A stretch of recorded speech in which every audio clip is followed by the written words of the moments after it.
Hi, everybody. I know it's a stressful time for all you juniors, and I know that we've had a bunch of evening events scheduled that we haven't been able to do. So I'm going to do my best to try to inform all of you juniors on what the college application process is going to be like starting for you this summer. And so if you just want to follow along, I've got a PowerPoint here. And at the same time, when you're finished with all of this, if you have any questions, please send me an email. Let's schedule a time. I've been really enjoying Zooming with students and parents and just talking through all of this. And I want you to know that myself, as well as everyone else in Hilliard City Schools, we're going to get you through this. And in about a year and a half, you'll be off to your dream schools. So let's get started. So it's important as you look at what's going to happen over the next year and a half or so. It's important that as you look at what you're going to take as a senior. Senior year is part of the holistic review. Colleges are going to look at what you're doing senior year. I know I have a lot of students mention to me, well, senior year really doesn't count, but as I had someone from the University of South Carolina tell me to tell all of you is that senior year is not a recreational activity. It is part of what they're going to look at to try to make a choice if you are the right fit for them. So they're going to look at your senior schedule. Many times schools will reach out to us and ask for your grades during January. They will also like to look at what was on your transcript back in August or September for the list of courses that you were going to take. And then they really don't like it sometimes when they see, when they get those mid-year grades, that many of those AP courses might not be on your schedule. So when you choose your schedule and you make that schedule, make sure that you stick with that. It's also important that you understand is as colleges make their choices, nothing is final until the final grades are in. So you hear stories all the time. This is a school, UC Irvine. They actually told multiple students last summer who they had already told in January that they were in. They told over 200 kids in June that they were no longer accepted because of final grades during your senior year. So it's important that you understand that your senior grades do count. And nothing is final until all of those grades are in. So you've been hearing a lot about ACT and SAT, and I know that many of you juniors have reached out to me, and I know it's a very stressful time because a lot of these tests have been canceled. And so what I know right now is the June 13 test is there. There's one after that as well. And then in early September and late October, there will be some ACTs there for you to take. I would really eyeball the one over the summer as well as early September, especially for those schools like OSU that have a November 1 deadline. Okay. Now, I just read an email 5 minutes ago that the June 6th SAT is going to be canceled, but they are planning, the SAT is going to plan to offer tests every month throughout the fall for all of our students, okay? With this, and we're going to talk more about this, but there's a large movement right now all over the country of schools going test optional, which means you do not need to send your ACT or your SAT scores in, and we will talk more.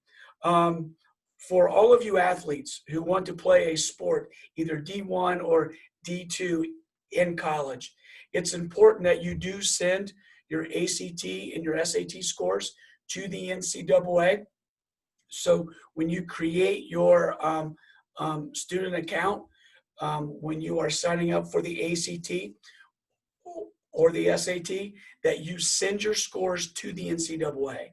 And the code to do that is 9999.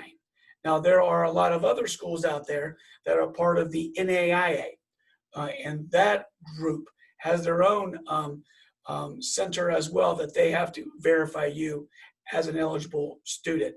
So their code is 9876. So NCAA is 9999, NAIA is 9876.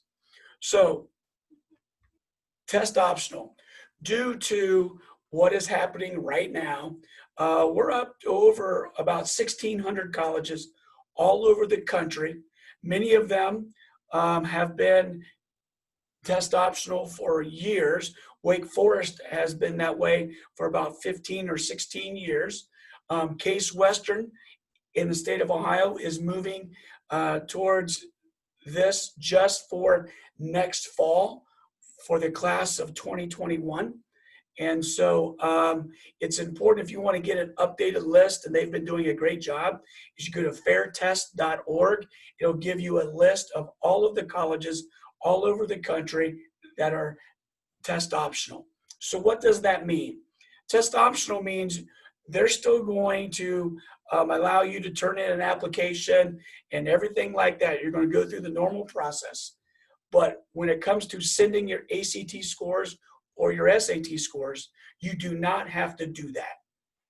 This year, Wake Forest, 28% of this year's freshman class did not send any of their scores.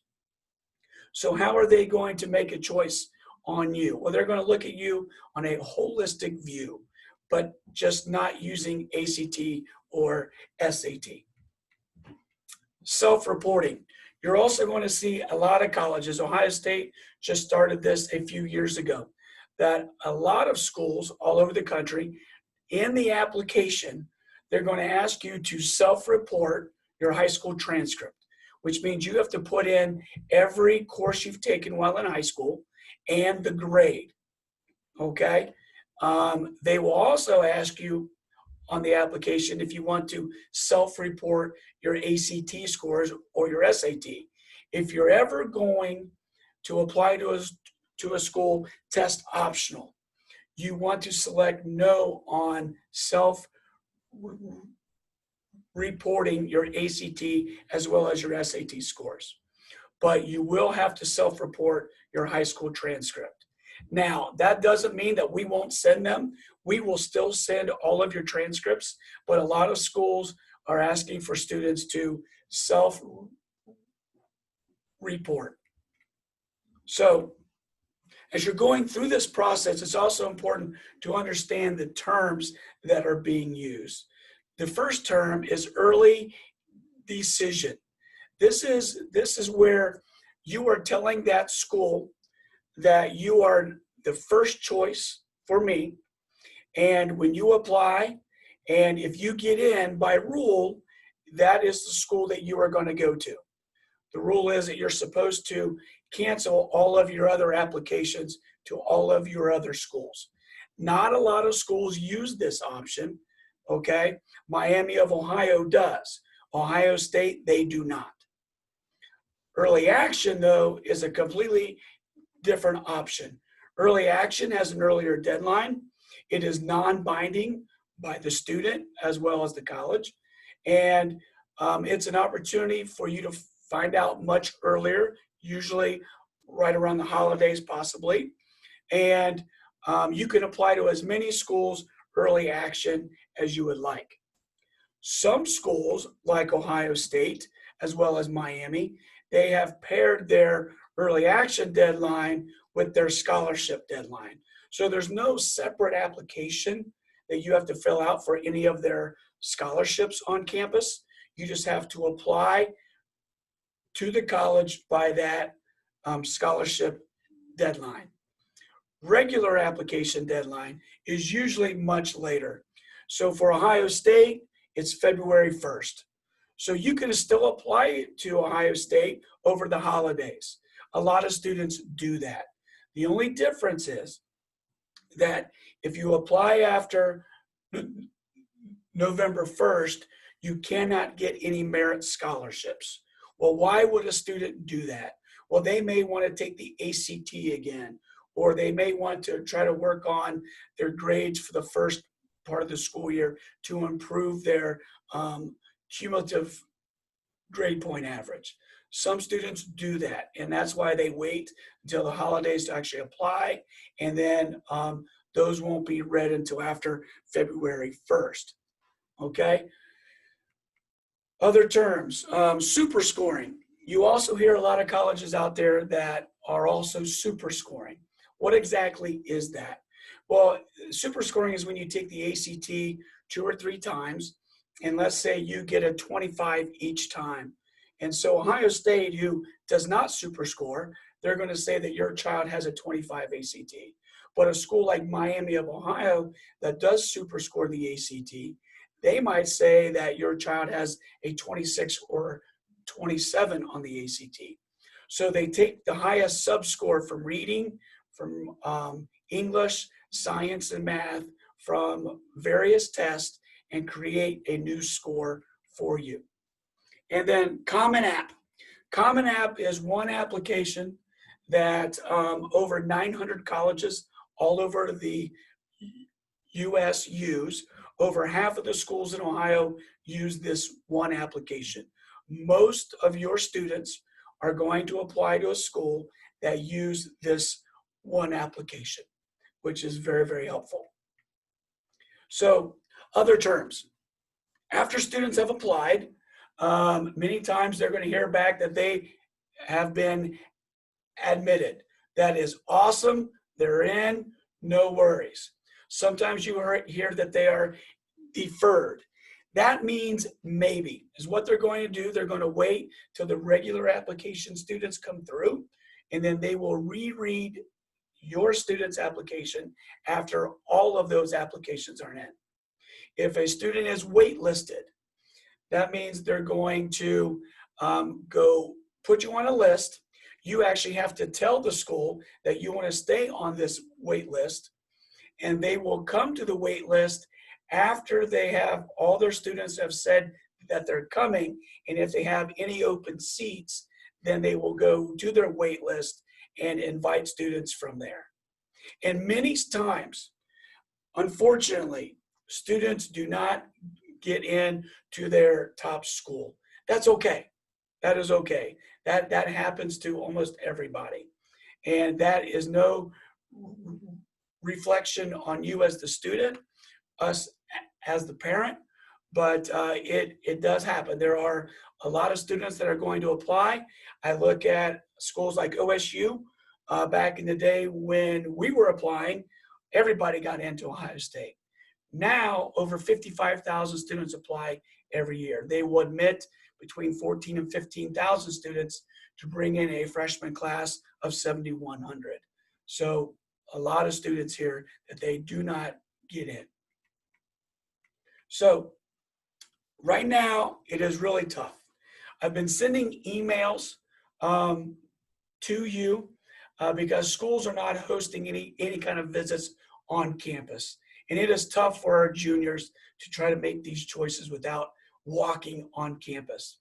But every school in the country is doing an amazing job of trying to create virtual tours for you, a way for you to be able to see as much of campus as possible. They're giving you opportunities to reach out to various counselors on campus so you can ask questions. I'm going to give you a list of questions that you should ask when you're on these tours, or if you're sending an email to any of those reps. But hopefully in the fall, when things do open up and students can go on a visit, you schedule them by going on a school's website, and you choose a day and a time in which they're going to give a tour. And many times they will give you opportunities to meet with somebody inside the area in which your child is going to want to study. So, but as of right now, all those tours are going to have to be done online. Colleges are doing a great job at that. On my last few emails, I've added some links to schools all over the country and in the state of Ohio that have all of these tours open. Financial aid. All of you as juniors will fill out the financial aid, the free application for federal student aid, FAFSA. You cannot fill that out until October 1st of your child's senior year. It's important that you do that. If you fill it out over the summer, you have filled out the wrong form. That form will go live on October 1st. It's also very important that you also go to the right website. We have people that go to the wrong one every year. Please go to fafsa.gov. Do not go to fafsa.com. fafsa.gov is the right site that you need to be on. So what you will need, you will have your tax returns from 2019, and that is going to be the information you are going to put into the FAFSA. So the schools that your child is going to get into is going to be able to create a financial aid package.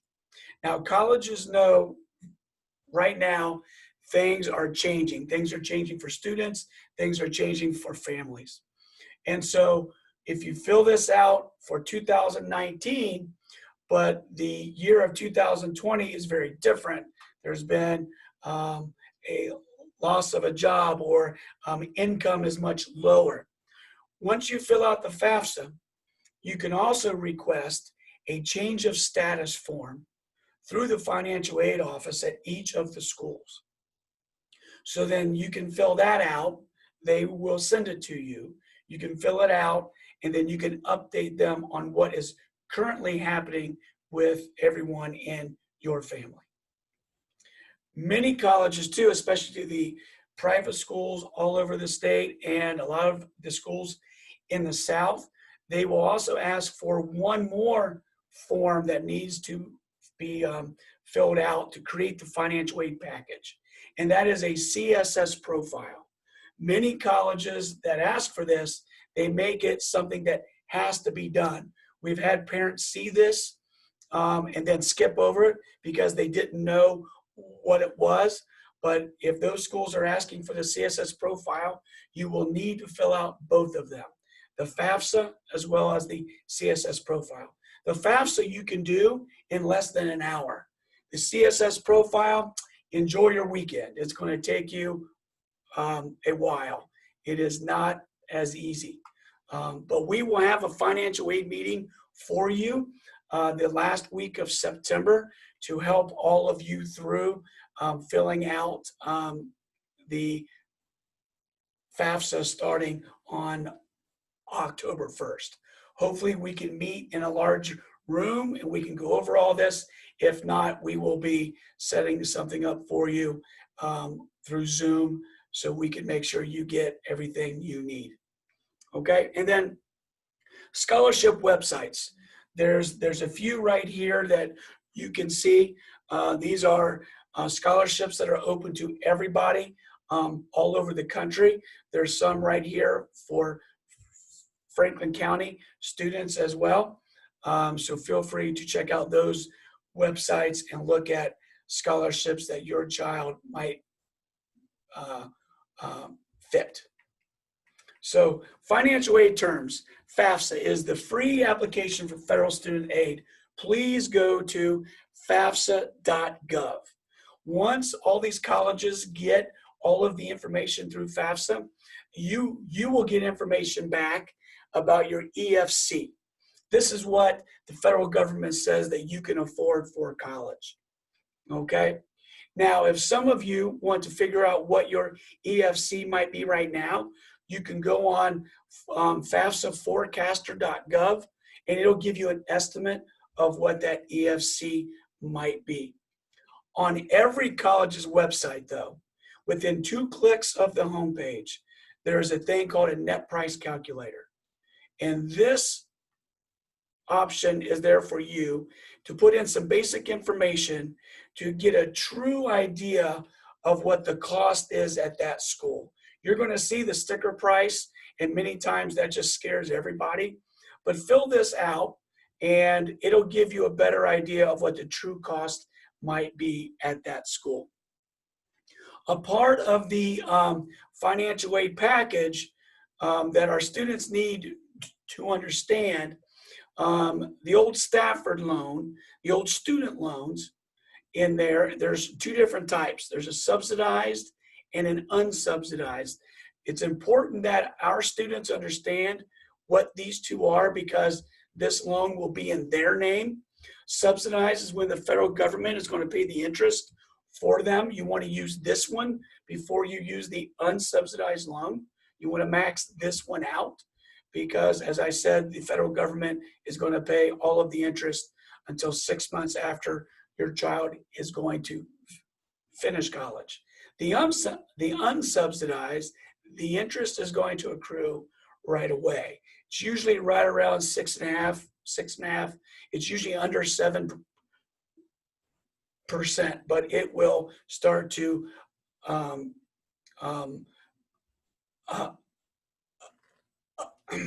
excuse me, but it will start to calculate right as you take on that loan. Sorry about that, everybody. When you see on the financial aid package, you see the Parent Plus loan. The Plus loan is the loan for the parent. These are all federal loans through the federal government. All right. You have to fill out the FAFSA to be able to get any of these student or parent loans. So how do your kids apply? There's 4 different types of applications out there. One is the Common App, and we've already talked about that. Over 900 colleges use this one application. Many colleges have their own application.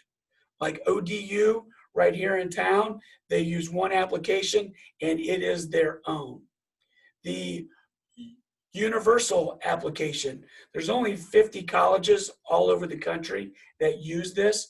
All 50 of those schools use Common App as well. I've never even seen this one application, because all of our students that have applied to any of those schools have only used Common App.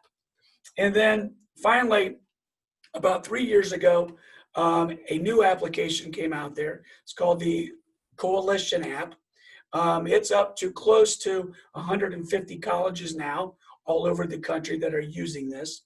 Ohio State uses this application as well as the Common App. I would encourage your kids to stick with the Common App. There were some issues with the Coalition App last year, but of those 150 colleges that use this application, 149 of them also use Common App. So I think it's the University of Maryland, which is the only school that uses Coalition only.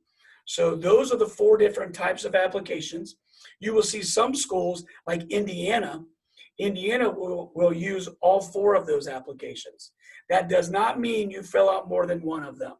Whichever one you use is the one that they will take. One is not better than the other, but some schools will use multiples of them. So, Common App. Over the last 3 or 4 years, I've been hosting Common App camps throughout the month of August as well as September.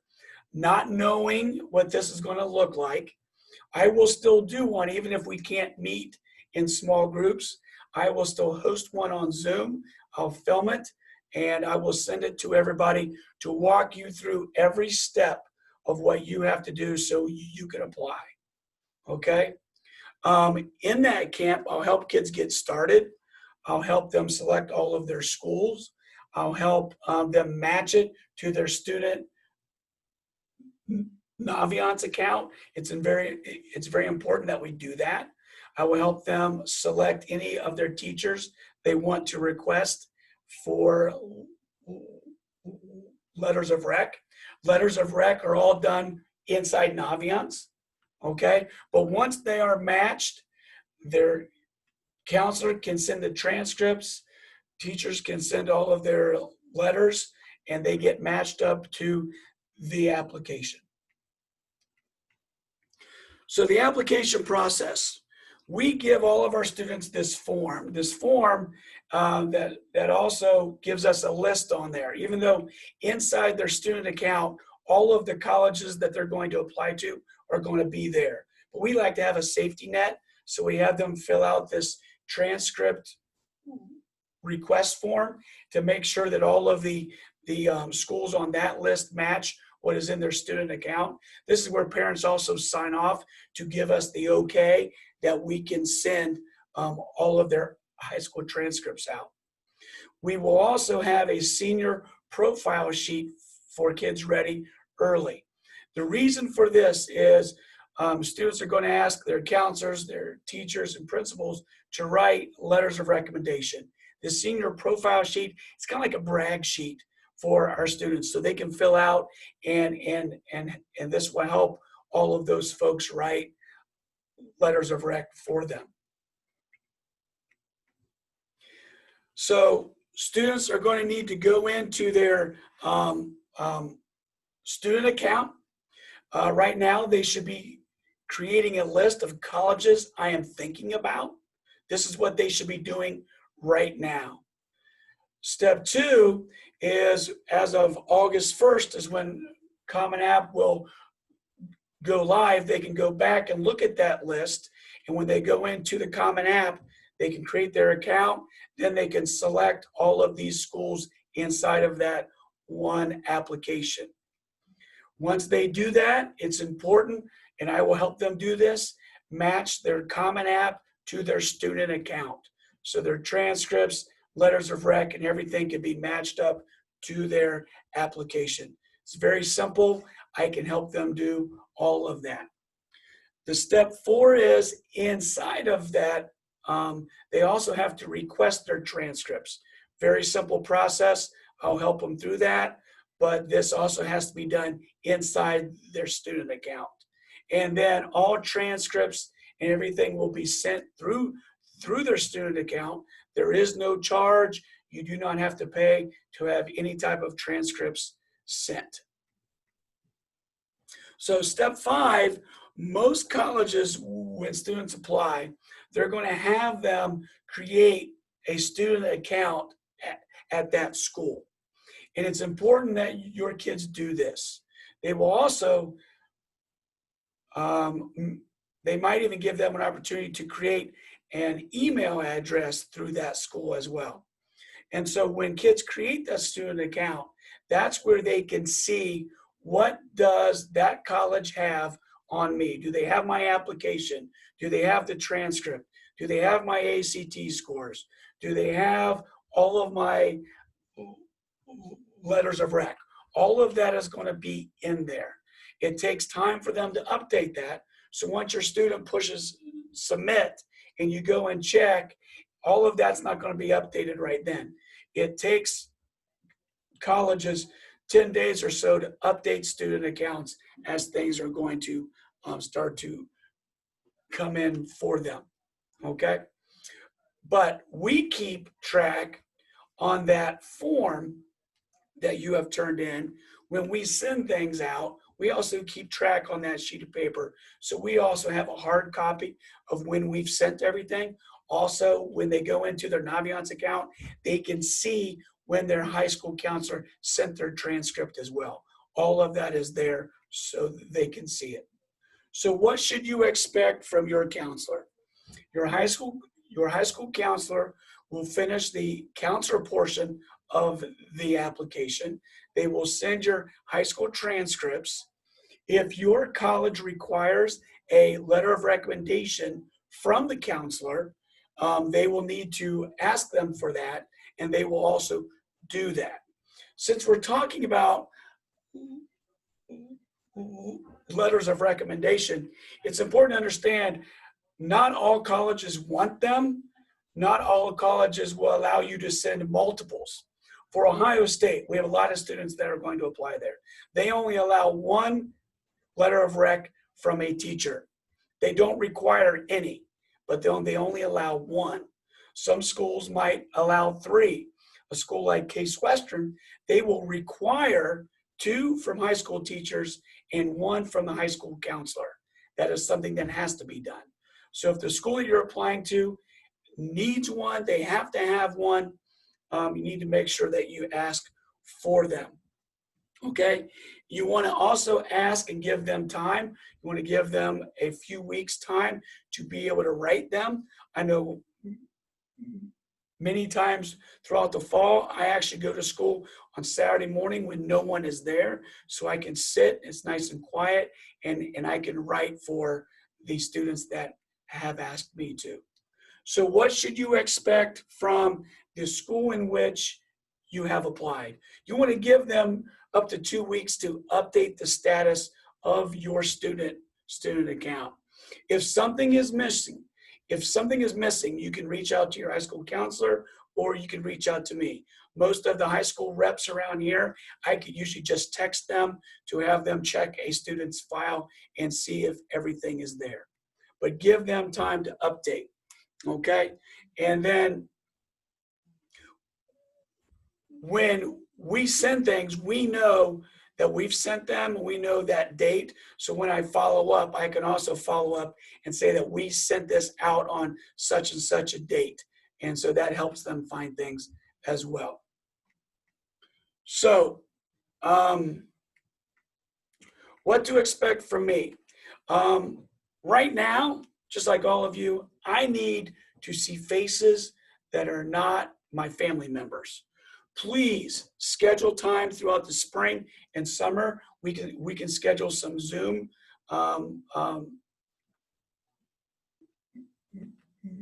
meetings, and we can talk through this whole process, talk through schools that you're thinking about, and throw out some other ideas.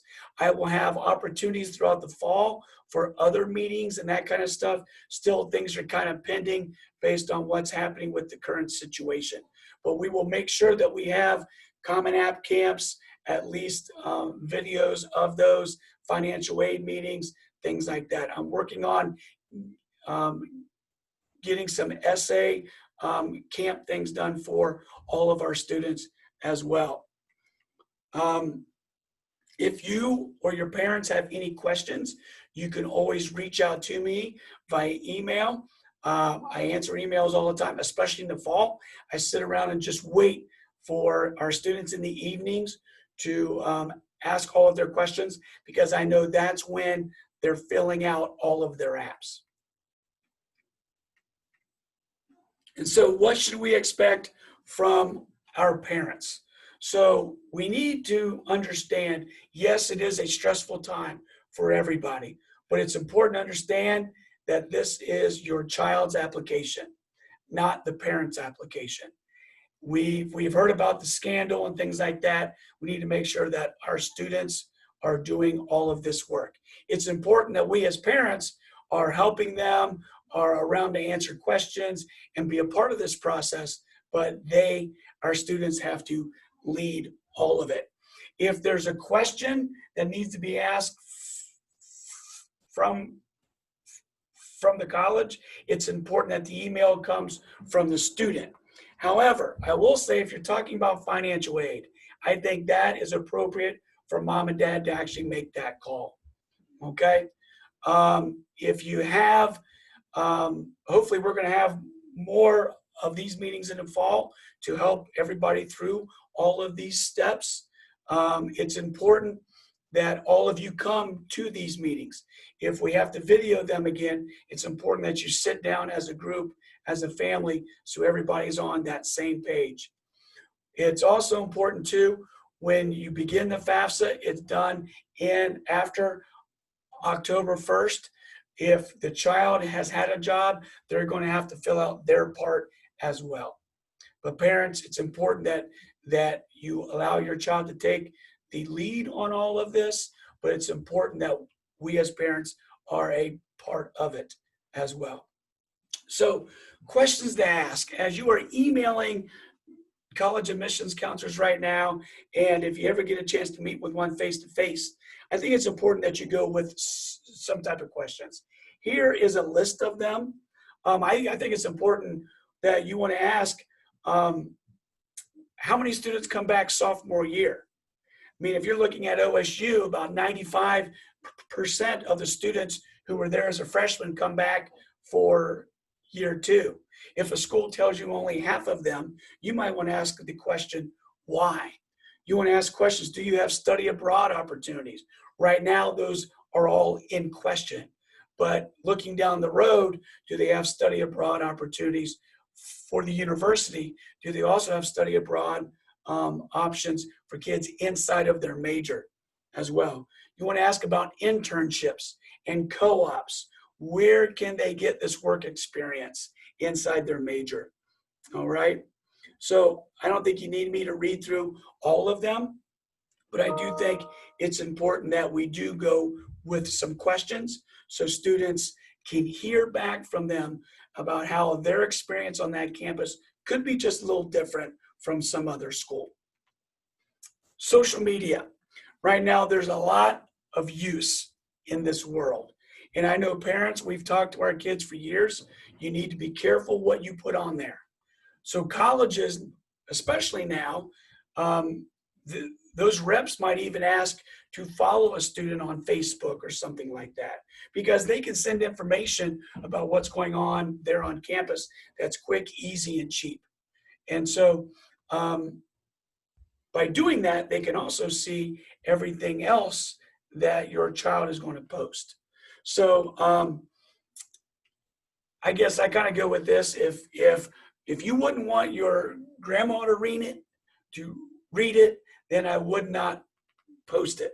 But over half of the colleges from all over the country use social media as part of the holistic review. So it is very important that we understand what we are going to post. And then finally, if you have any questions, please send me an email. I would love to schedule a time with you this spring or this summer for us to Zoom.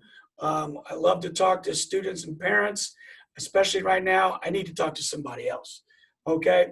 Also, you want to follow me on Twitter. I tweet something out every day that has to do with ACT, SAT, scholarships, various opportunities that are out there. And so please follow me on Twitter. Hilliard City Schools, as well as Tom Woodford and all of the other high school counselors, are going to do what we can, juniors, to help you get through this process, to help you be as ready as you are. So on August 1st, you can make things happen for you. And so in a year from now, when you're ready to move out and ready to finish high school, and you're going to take that next step, you're going to be choosing the right school for you. You're going to go to a place that is going to be something special to you forever. So again, thank you, Hilliard. We are in this as a group, and we will make it through. Feel free to email me. Thank you. Bye-bye.